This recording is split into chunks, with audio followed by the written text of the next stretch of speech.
been sort of investigating like how to like do sales and marketing through LinkedIn basically, because I don't want to change my Instagram profile because that obviously is required to run the current businesses that I and we have. So I think I'm also going to use Facebook because I've never made a personal training sale on Facebook. So I'm just going to use that as well. Yeah. But I listened to, obviously, like, go-to is like find a podcast of someone who's an expert in LinkedIn and let's find out what the go is. Yeah. And the way she sort of explained it was LinkedIn is like going to a conference and then you meet the people and then you interact with the people and then your goal is to like share an idea that they deem interesting and then you can create a relationship. Yeah. And obviously in terms of like what LinkedIn's primary use is like being recognized, being headhunted, finding jobs, all that kind of stuff. Yeah. More so than it is like for someone to go and Sales. try and sell something. Yeah. So it was just really interesting the way she broke it down over an hour, which I'm not going to do. But just like the idea that go and find people who are in the space that you are interested in, inside the niche that you are interested in. And instead of trying to sell them something, present your ideas and see what people think. Yeah. And I was like, It's so simple. it just in my head, it was like the gears just went clunk. Yeah. Like, And then I was like, so we're old enough to not use Instagram. We're old people. So we used to actually put our content out through Facebook. And that's what Facebook used to be. Because you couldn't just have a piece of content go out to fucking 10,000 people. Yeah. You had to start a page, you had to invite all your friends, and your friends had to actually engage with it because it was good and comment on it, and then it would get shown to their friends, and maybe your page gets recommended to follow, and that's how you actually built your Lane Nortons and all of the OGs. That's how they built their presence, and a little bit through YouTube, of course, as well. But YouTube's kind of the same idea. It's like, I'm going to just put my ideas out, and then people that are interested in my ideas are going to engage with them, and the more people that are interested in the way I've presented, in the idea itself and the way I've presented it, that it's going to reach more people. Yeah. I think, looking at the space right now, I don't know if you guys are seeing it, but everyone's complaining about reach. My threads is just like Instagram reach, fucking this, Instagram reach that. Like I've got 10,000 followers and 400 people see my reels and blah, blah, blah, blah. Everyone's like, Instagram's not pushing shit out. Personally, I think it's actually a behavior because Instagram has the reels function. I went through mine the other day because I'm not on my phone as much because dad things. And I was like, there was posts from the three of you that I was liking from like 4 days ago. And I'm like, Yeah, I saw that. fuck, I'm like I look at like 4 stories and then I go to reels. I don't even swipe my own timeline anymore. Oh, really? Because No, it's like, yeah, I don't relate to that though. yeah, Like, but, I don't look at my reels. I never look at I don't go reels. into that wormhole. I only look at the people I follow. yeah, Yeah, so same. I think obviously based on the Is that the Reels engagement, page? yeah, Yeah, I where you ne- can just swipe I through. Reels never tab. do that. Yeah, I think the TikTok I generation never get there either. are just doing that. They're treating it this, or enough people are doing that no one's liking our stuff anymore. Yeah, Because well, like people aren't actually scrolling through it. It's like I can go to a hyper curated thing about exactly what I want to know about right now, or I can, for me, go on my feed and see another fucking. There's 80 calories in an empty fucking chocolate egg. It's like, fuck off. Talk to me about something else. So I think we've been lucky to have exposure inside Instagram for a period of time where you could walk into Instagram and deliberately, actively try and sell stuff. And it would work. If engagement is continuously trending down, and whether it's algorithm or whether it's just client behavior, that is starting to shift, I think. So what we were doing 5 years ago doesn't work now. In terms of just like, here's a thing, buy our stuff. Here's a thing, buy our stuff. Yeah, absolutely not. So what do we do? So I'm thinking, if we look at the way every other social media platform is, you just have to present the best ideas, and you have to do it with the intent of connecting with other people, not with the intent of selling a thing. And it's like, if I present enough good ideas and I have a product on the end of it, people will eventually buy the product. Yeah. Because I think people, like now, personal trainers will sit down and be like, all right, what do I need to post to get a client? Yeah. I Not don't sit do a lot down- of selling. Not sit down and think, what do I think about periodization for hypertrophy. And I'm going to write a post about that. And then other people that are interested in like hypertrophy are going to interact with that. And then cool over time, like you still have to do the sales element, the CTAs, the call to, like the thing at the bottom and all that sort of shit still needs to be in there. Yeah. But I think most PTs come from, and this is shown by the prolific fucking calorie swap thing that maybe people do. My clients don't give a shit.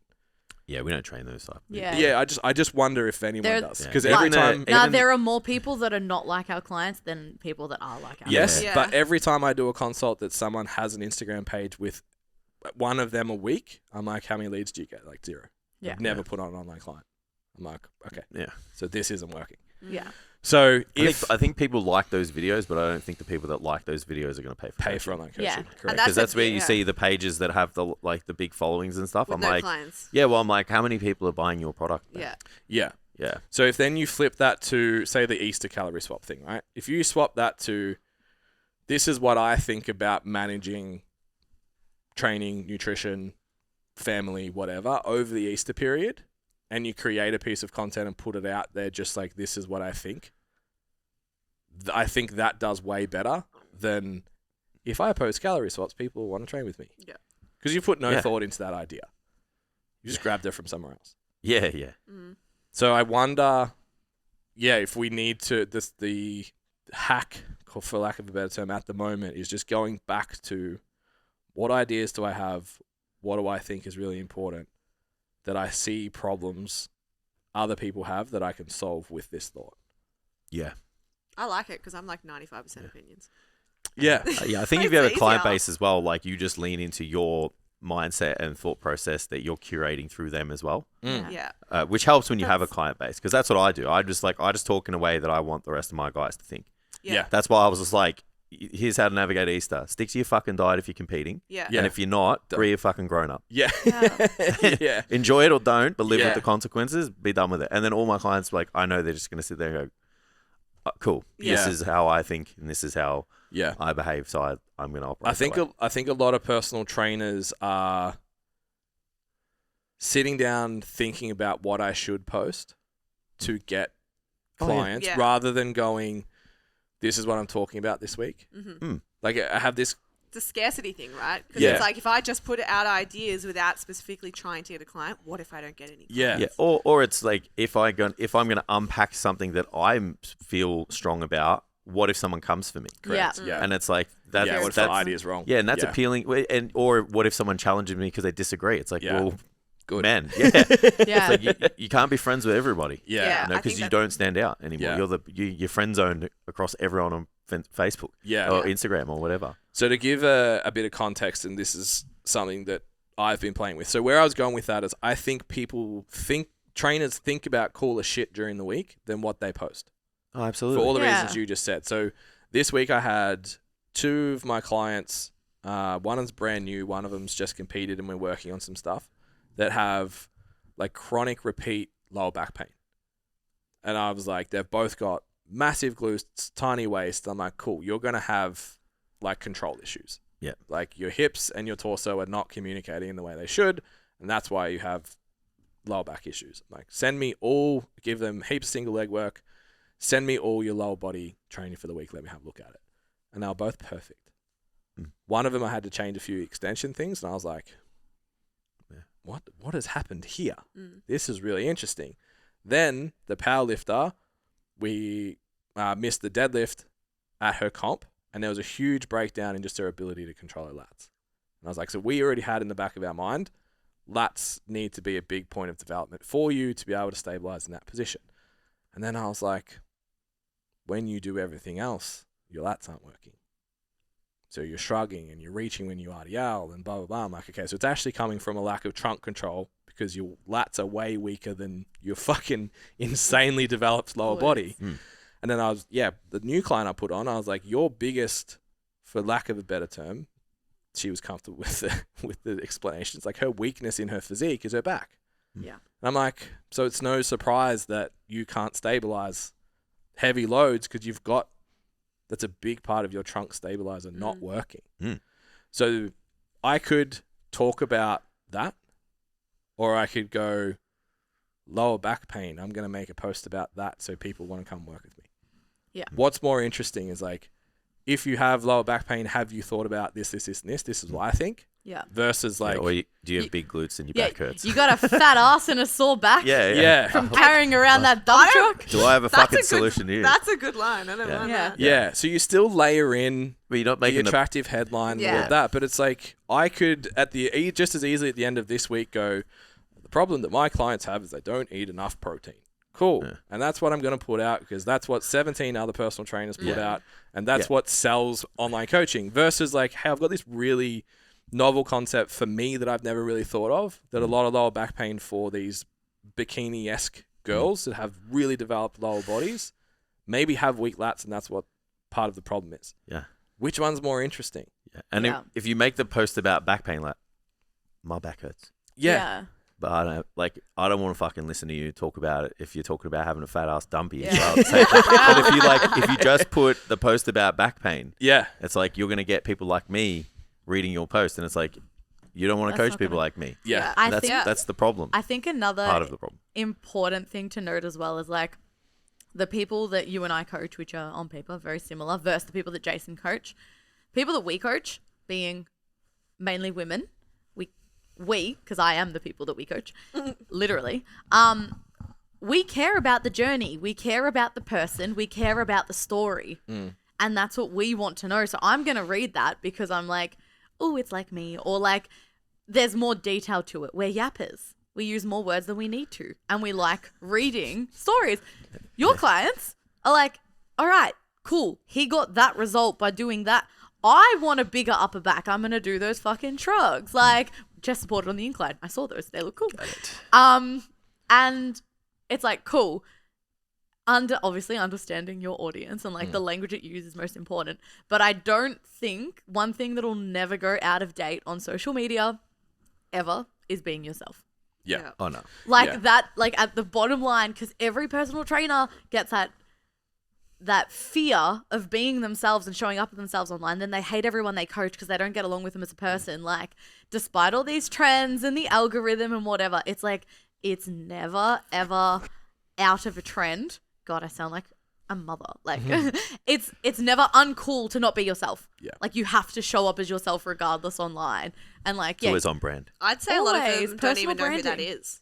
Yeah. And that's Sometimes. that's a whole other we've talked. conversation. Yeah. Yeah. Yeah. So Yeah. just before we go there, so jumping on to Jace's, like, your girls want the story and they want this, they want this. 90% of people in the hypertrophy world will go, here's 3 exercises to build your back. Yeah. And it's boring as fucking batshit and everyone does it. Yeah. If Jace goes, got this idea about a chest supported Smith machine shrug that carries over better than the dumbbells, blah, blah, blah, blah, blah. It doesn't have to be long. Like, I think you just posted it as like, I found this be fucking amazing for Yeah. my back or whatever. Yeah. It's a thought that he's had during the week. It's Or over personalizing the idea. That's like, this is an idea that I have that I think sharing with people would be useful. Hmm. Not how do I sell people personal training. based on this Those variation. the people I train want bigger backs, so I'm going to talk about bigger backs. I think an important distinction on that as well, it's just popped into my head, is that I think a lot of personal trainers avoid saying a certain thing because they don't want to be wrong. Yeah, 100%. And we get into this like, here's the 3 best exercises or whatever, which is very black and white. Either is the best or it's not, right? Can't really be incorrect with an idea. Mm. So it actually probably will Gives you encourage freedom. them to post because it's like, hey, I've been having this thought. It seems to be working well for my back, blah, blah, blah. Like, it'd be very hard to come at someone for that. To be like, Yeah. you're wrong. It's like, well, I didn't really say It's a It's safe working for I me. was right. Yeah. Yeah. It's working for me. So Yeah. Yeah. Well, must that's, be I something think to it. you say it like, I think you say it all the time, like even like with evidence-based and blah, blah, blah. It's like, well, if you can prove it and you've done it with all your clients, Yeah, then it's a fact yeah. as well. Like Yeah. anecdotal evidence is Correct. still evidence. Like, Absolutely. Yeah, so I hope the take home isn't you have to write stories and express thoughts and write long form content and shit like that. The idea of what you're going to post, get it to come from theories, thoughts, ideas you have that help your client, not from how do I sell to my client. Mm. And that's where the distinguishing factor comes and where you can lean into being yourself and having your own opinion and having your own thoughts about the stuff and then putting that out and getting interaction. Yeah. Again, it's like now you're going to get the people that are also interested in the same shit as you. The way Jace thinks about training upper back is different to the way I think about training upper back. So the ideas is going to have different. It's going to stand out from all the other trainers who aren't confident enough to have original thought, that don't have original thought yet, or won't share it, and they're like, fuck, Jace is like, I'm gonna try that, and they go to the gym and they're like, fuck, I got the best strap pump ever, and like now I want to work with Jace. Yeah. Just it's the lens of the difference of creating a post based on trying to get a sale at some point down the line versus creating a post based on sharing some information you think is interesting and or valuable that will still help your client, and you can still post, like the heading can still be, got a sore back from carrying your dump truck, and then go into maybe it's your lats. You can still use all of those strategies, but where the idea comes from, I think, is important, and the intent needs to be to create a community of people that are interested in your ideas. Yeah. And then you will get sales because they're interested in your ideas and the way you do things. Being another generic coach posting another generic thing that everyone fucking talks about is why so many people are struggling to grow in a environment that's so much harder to grow than it was 5 years ago. Yeah.